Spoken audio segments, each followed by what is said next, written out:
Senator Hassan, you're recognized for your questions. Well, thank you, Chair Peters, and I want to thank you and the ranking member for holding a very important hearing. To our nominees, thank you for your willingness to serve. And I want to say to Ms. Gonzalez and Mr. Palmore, I too am going to be asking questions of the Postal Service, but please know how grateful I am to you for your willingness to share your expertise and your skill. And congratulations to you and your families for stepping up to serve in this way. It's really important. Let's start with questions to Ms. Fisher and Ms. Poling. Earlier this year, the Postal Service announced its plans to move some operations from the Manchester, New Hampshire processing and distribution plant to Boston, which would cost employees their jobs and likely slow down delivery times. It may be just 50 miles from southern New Hampshire to Boston, but I can tell you what the traffic looks like, and it's not good. Several other states are facing the same potential challenge of postal operations in their states being moved out of state. In response to pressure from Congress, Postmaster General DeJoy announced that he would pause operational changes until January of 2025.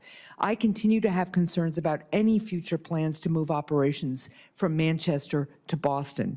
As current members of the Postal Regulatory Commission, what have you done to conduct oversight of Postmaster General DeJoy's mail processing facility reviews, including the one in Manchester, New Hampshire? And we'll start with you, Commissioner Fisher.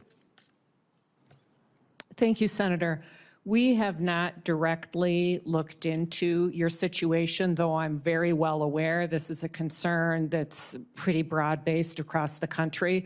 The Postal Service is obviously trying to create efficiencies, but have they looked into or have they adequately analyzed the impact this is going to have on the customers? Clearly, there's going to be a change in days to delivery if you're taking what came out of a plant in New Hampshire and transporting that elsewhere to neighboring states.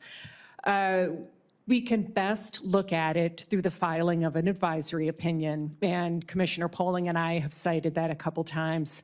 They have assured us and they have assured the committee that they are going to file an advisory opinion soon. That will give us broad latitude to look at exactly what's happening in New Hampshire and ask many more questions.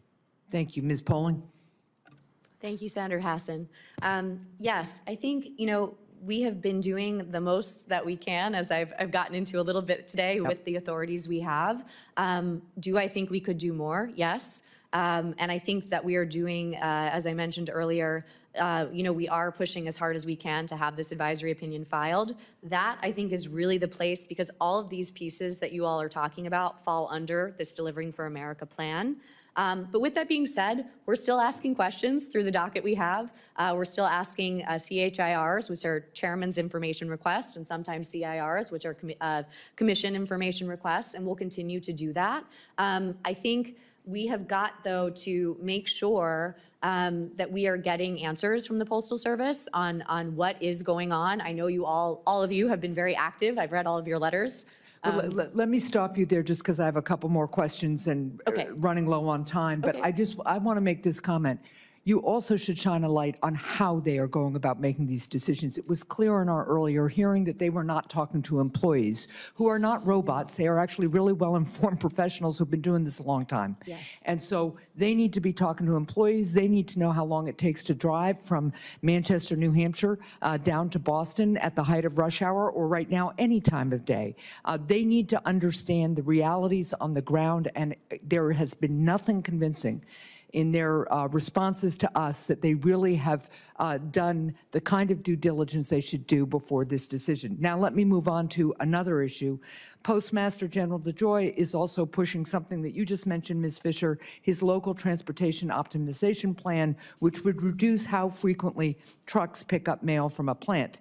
I understand that the Postal Service Inspector General opened an inquiry into how the Postal Service is implementing this plan due to concerns that the Postal Service may be working with cheaper contractors who may not be reliable and may not follow Postal Service security protocols.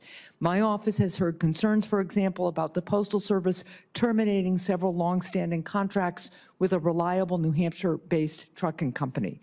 So has the Postal Regulatory Commission evaluated the impacts of the local transportation optimization optimization plan on the security and timely delivery of the mail. And we'll start with you, Ms. Poling, and then Ms. Fisher, and please try to be brief. Yes. I would say we haven't been able to look at that in depth because, again, this is a part of the Delivering for America plan. I'm hopeful that we could get more into that data and those details. One of the features of an advisory opinion process is there is a public hearing as well. It very much mimics the legal process. So I think that's one way we could do it. I also wanted to say I greatly appreciated you sending over some of your questions ahead of time to us. That was very kind. You know, while the Postal Service is really responsible for the people and hiring the people who carry the mail, one way we can ask about that is through our annual compliance determination, if that has an impact on service and how it is delivered in a timely fashion. Okay. So that is one place we can address it. All right, thank you, Ms. Fisher. I understand what you're saying. I echo what Commissioner Poling said. I do know what you're talking about with the contractors. I've heard of at a separate facility a problem. It was quite rural with actually finding contractors to bid on the mail. So sometimes they had no one to pick up the mail. That's a problem. Yeah. I hope we can look into this as part of the advisory opinion process and really appreciate you raising it. Thank you. I mean, this is drilling down on the details that matter. Again, I'm a member from another rural state too, and this is critical. Last quick question. We are just weeks away from the first mail-in ballots for the November elections going out to voters in some states. Those ballots have to be delivered in a timely way to ensure that they arrive on time and that these votes count. What can the Commission do to help ensure that the Postal Service is prepared to deliver mail-in ballots in a timely manner? And will you commit to working with me and my office in the coming months to conduct appropriate oversight here? So I'll start with Ms. Fisher and then Ms. Poling. There really is nothing that we as the Commission can do to ensure this. I do know, though, we've asked the Postal Service a series of questions through our Delivering for a Mail Act about their plans for the election cycle.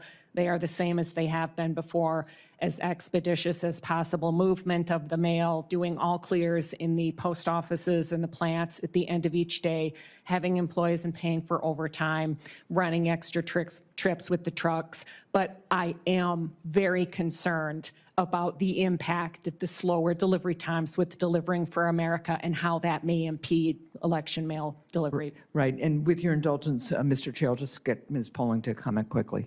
Thank you so much, Senator Hassan. Yes, election mail is incredibly important. We've got to be focusing on that. One feature of the PSRA actually was creating a dashboard that the Postal Service has. One of the things the Commission recommended for that dashboard was including election mail on it. We can analyze it in a greater fashion when we get to the annual compliance report, but we will be doing all that we can to continue to ask questions through our current PI docket. And I will just note that when I talk to Postal Service employees who are on the ground in the processing rooms, what they know at election time is when they see ballots, they prioritize them, right?